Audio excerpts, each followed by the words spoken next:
Hello, mes fous d'entrepreneurs, j'espère que vous allez bien.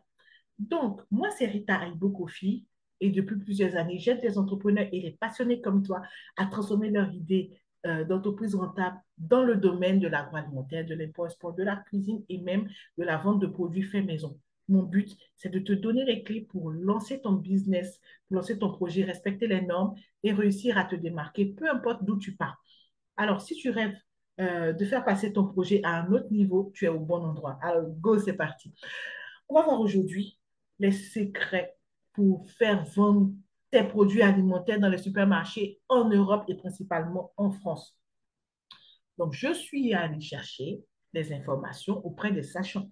Bon, donc, tu as un produit alimentaire que tu veux vendre en supermarché, que ce soit une sauce, une épice, une boisson que tu trouves unique, je vais te montrer comment faire pour que ton produit soit dans les rayons. Je te promets que tu n'auras plus à te poser la question par où commencer, est-ce que c'est possible, et blablabla, et blablabla.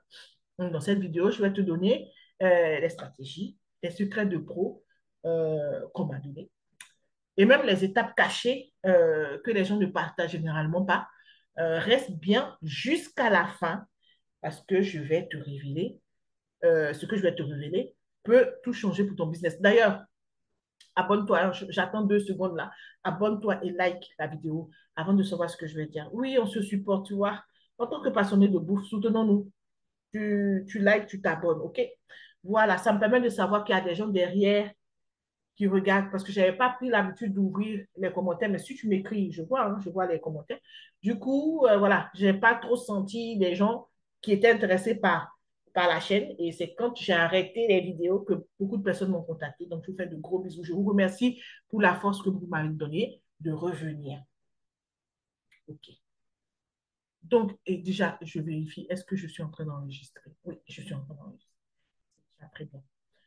Bon, passons aux choses sérieuses. Maintenant que tu t'es abonné, que tu as liké, il faut toujours liker quand tu arrives. Like et ne regarde pas en cachet, regardez, abonne-toi. Ça me donne de la force parce que je ne suis pas youtubeuse, je suis une femme terrain. Comme toi, j'aime toucher aux choses, faire mes transformations alimentaires, faire mon import-export, aller chercher mes produits, aller les chercher à la douane. C'est ce que j'aime faire dans la vie. Mais je me suis tellement cassé la tête quand je n'avais pas d'informations depuis 2011. J'ai tellement souffert que je me dis, il y a peut-être des personnes qui sont en train de faire le cheminement. Je veux les aider, je veux leur donner l'information qui peut-être leur manque et tout, et tout, et tout. Dans tous les cas, l'idée ici, c'est de créer une communauté solide de personnes intéressées par le domaine de l'agroalimentaire, des business autour de la bouffe en général. OK? On va arriver sur certainement ton projet. Peut-être que, voilà, ça vient, ça vient, ça vient. OK. Donc, avant toute chose, laisse-moi te dire une chose. Les supermarchés ne veulent qu'une chose, des produits qui se vendent. Alors, je dois écrire qui se vendent là, en majuscule. Malheureusement, je n'ai pas l'intention de faire des montages vidéo parce que j'ai tellement passé du temps à reporter le fait de faire des vidéos que je ne vais pas rajouter le montage vidéo encore pour alourdir le truc. Mais sinon, je t'aurais écrit des produits qui se vendent, j'aurais mis en majuscule. Bon, si je peux, je le ferai. Alors, ton job ici, c'est de leur prouver que ton produit est unique, que ton produit est demandé. Donc, tu vas devoir faire une petite étude de marché rapide. Pourquoi ton produit se démarque? Hein? Euh, une fois, j'ai vu des chips de banane qui venaient bien entendu de l'Amérique du Sud, mais l'emballage était différent. Il y a tellement d'Africains qui rêvent de faire leur marque de chips et qui ne le font pas. L'emballage était différent. Il y avait quoi dessus? En gros, franchement, j'ai acheté. J'ai acheté, j'ai acheté, j'ai acheté, j'ai acheté, j'ai acheté. J'ai même pas fait la fine bouche. Voilà. Parce que ils ont certainement fait une étude de marché, mais vraiment, elle devait être top parce que ça répondait à tellement de choses. Je n'aurais pas quoi te dire. Donc, par exemple, pour des produits exotiques, bio ou à faible empreinte écologique, on dit que c'est tendance. Voilà, c'est tendance. Donc, si ton produit coche des cases, tu peux déjà avoir une longueur d'avance. Donc, ils veulent quoi? Des produits uniques et demandés qui se vendent. Ça fait déjà deuxième critère. Unique et demandé, premier critère qui se vend. Deuxième critère, rentable pour eux. Troisième critère. Donc, les grandes enseignes prennent des commissions selon les renseignements que j'ai eus, de 30 à 50% sur le prix de vente que tu leur donnes. OK? Il faut que tu prévois que eux, ils aient au minimum 30%. Bon, alors, soyons gentils, disons 40%. Hein. Voilà, pour ne pas faire des radins, il faut leur prévoir un petit 40% sur le prix que tu veux qu'ils annoncent. OK. Maintenant, rassure-toi que tes marges tiennent la route. Il ne faut pas donner des prix parce qu'ils sont gros, tu veux vraiment qu'ils te vendent, mais en vérité, tu ne gagnes pas, voire pire, tu perds. Non, ça, c'est pas.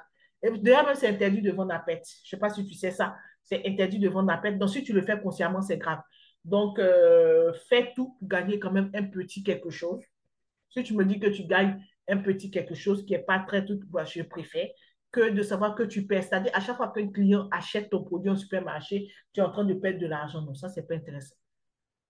Et si tu penses que les supermarchés ne donnent jamais la chance aux petits producteurs, détrompe-toi. De plus en plus de grandes chaînes cherchent à mettre en avant des artisans, des produits locaux, mais il faut que tu sois prêt ou prête à jouer le jeu. Hmm.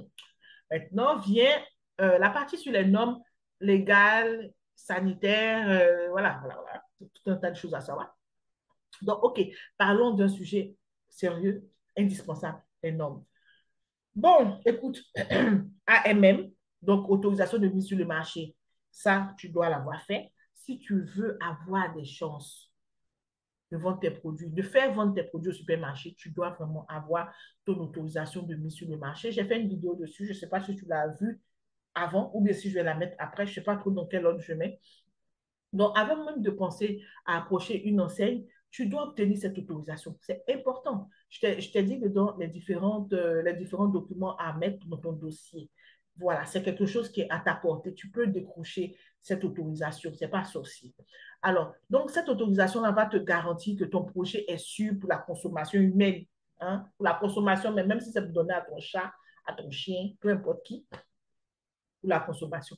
Donc, quand est-ce qu'il faut demander cette autorisation? Donc, AMM. Dès que ta recette est stabilisée, c'est bon. Par exemple, si tu fabriques une sauce, il faut que sa composition soit testée pour vérifier sa conservation. Il ne suffit pas de dire que non, à conserver pendant, je ne sais pas moi, 6 semaines, alors que tu n'as rien vérifié du tout. C'est juste dans ta tête. Tu vois, il y a des analyses à faire et ça te donne tout ça. Donc, la composition doit être testée. Hein. Tu dois vérifier la conservation. Ce n'est pas toi-même qui le fais. Hein. Il y a des laboratoires pour ça.